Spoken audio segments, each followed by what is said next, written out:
এই গাছটা নিয়ে আসছিলাম, আব্বু ধরো তো, টান দাও,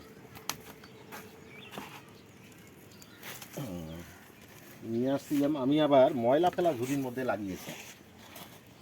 ময়লা ফেলা ঝুড়ির মধ্যে লাগিয়েছি, দেখেন গায়ের মধ্যে লাগিয়ে দিয়েছিলাম শপিং ব্যাগ, আর ময়লা ফেলা ঝুড়ির মধ্যে গাছ লাগিয়েছিলাম। এখন ব্যাগটা আমি খুলতেছি, টবের মতোই থাকবে, যে মাপে ছিল ওই মাপেই থাকবে। এই যে ব্যাগটা খুলে দিলাম, এখন এতে আবার নতুনভাবে আর একটা টবের মধ্যে দিয়ে দেবো। এই দেখেন শিকড়ের কী অবস্থা, শিকড় একেবারে লাগিয়ে আছে।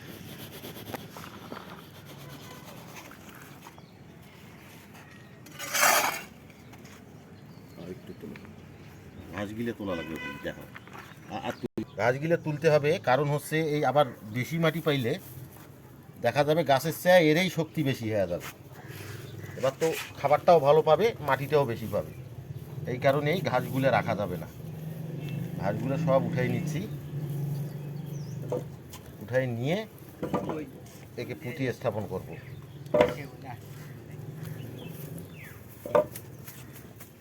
লাগে যাচ্ছে উঠতে বসতে।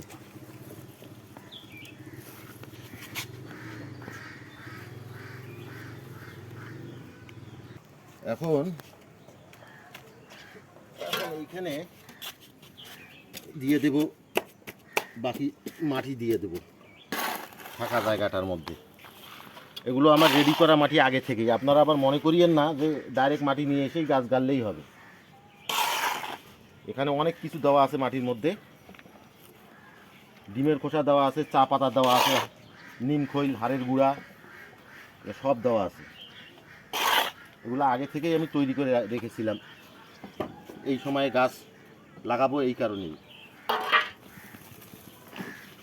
আল্লাহর রহমত সবগুলো গাছেই সুন্দরভাবে সেট হয়ে গেল।